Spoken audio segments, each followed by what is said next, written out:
अस्सलामुअलैकुम दोस्तों, क्या हाल है आप लोगों के? खैरियत से? उम्मीद करता हूँ आप सब लोग खैरियत से होंगे। मैं भी अल्हम्दुलिल्लाह बिल्कुल खैरियत से हूँ। तो दोस्तों, आज जो है वो ईद का दूसरा दिन है, तो मैंने सोचा कि मैं आप लोगों को विश कर दूँ मेरी तरफ से तमाम पाकिस्तानियों को, तमाम अहले इस्लाम को, जहाँ के भी मुसलमान बसते हैं उन सबको, छोटों को, बड़ों को, बच्चों, बुज़ुर्ग, ख़वातीन हज़रात, सबको ईद की बेहद मुबारकबाद। और जैसा कि रमज़ान आप लोगों को पता है गुज़र चुका है और ईद शुरू हो गई है और ईद का दूसरा दिन है। तो इस ईद में जो है हमें अपने से नीचे के लोगों को भी याद रखना चाहिए, गरीबों का भी याद रखना चाहिए, उनका भी ख्याल करना चाहिए। ख़ास तौर पर हमें अपने फ़लस्तीनी भाइयों को अपनी दुआओं में याद रखना चाहिए कि जिस तरह वो इसराइल की जुल्म बर्बरियत का बहादुरी के साथ मुकाबला कर रहे हैं, तो हमें अपनी दुआओं में उनको भी याद रखना चाहिए और उनको भी जो है ईद की बेहद मुबारकबाद।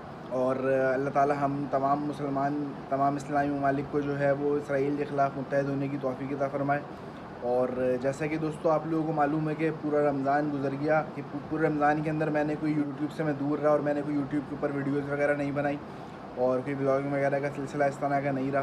तो इंशाअल्लाह मेरी कोशिश होगी कि मैं दोबारा से जो है वो यूट्यूब के ऊपर वीडियोज़ वगैरह बनाऊँ और ब्लॉगिंग वगैरह शुरू करूँ, ब्लॉग्स वगैरह बनाऊँ। तो बस रमज़ानों के अंदर ये रूटीन रहा कि बस इबादत का सिलसिला जो है वो जारी रहा और नमाज, रोज़ा वगैरह, इबादत वगैरह का सिलसिला जारी रहा। तरावी वगैरह ये सब मामूलात रमज़ान के होते हैं। ज़्यादा से ज़्यादा इबादत करने का जो है वो मौका मिलता है रमज़ान के अंदर और रहमतों का महीना होता है, बरकत का महीना होता है।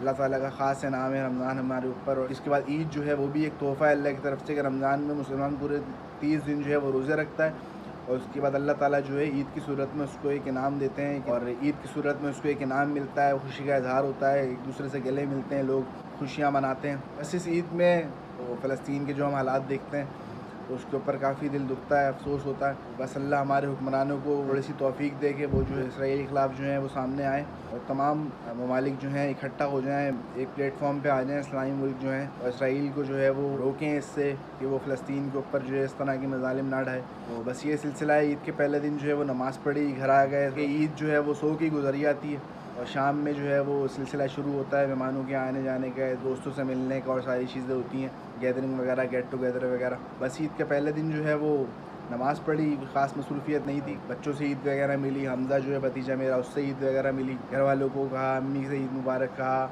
अम्मी से ईद मिली, भाइयों से ईदी मिली, सबसे ईद वगैरह मिल के जो है फिर हम नाश्ता वगैरह करके सो गए। शाम में उठे, शाम में फिर वो मेहमानों का सिलसिला शुरू हो गया। जैसे मेहमान वगैरह आए घर में, उनसे मुलाकात वगैरह, बातचीत, ईद की मुबारकबाद वगैरह दी उन सबको। और आज ईद का दूसरा दिन है, दूसरा दिन भी ऐसे ही गुज़र रहा है। दूसरे दिन मैं पहले दिन कब्रिस्तान नहीं आ सका था, तो आज दूसरे दिन मैं आज कब्रिस्तान गया अपने वालिद साहब की कब्र पे। अब्बू जी को जाके सलाम किया, वालिद साहब को ईद मुबारक दी और वहाँ से वापस आया कब्रिस्तान से। फिर अभी मैं बैठा हुआ था, चाय पी रहा था, तो मैंने सोचा कि मैं आज ब्लॉग बनाऊँ एक और आप लोगों को ईद की मुबारकबाद दूँ। तो जितने भी मुसलमान, एक बार फिर पूरा आलम इस्लाम जहाँ की मुसलमान बसते हैं, उन सबको मेरी तरफ से ईद की बेहद मुबारकबाद।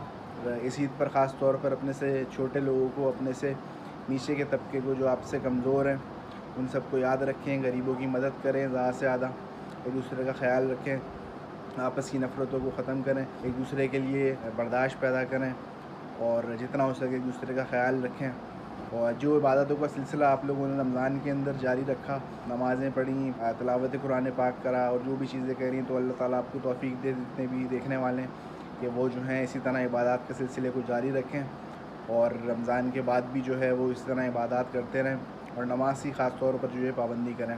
मस्जिद में भी मैं बैठा हुआ था उस दिन, तो इमाम साहब ने जो है एक बात बताई।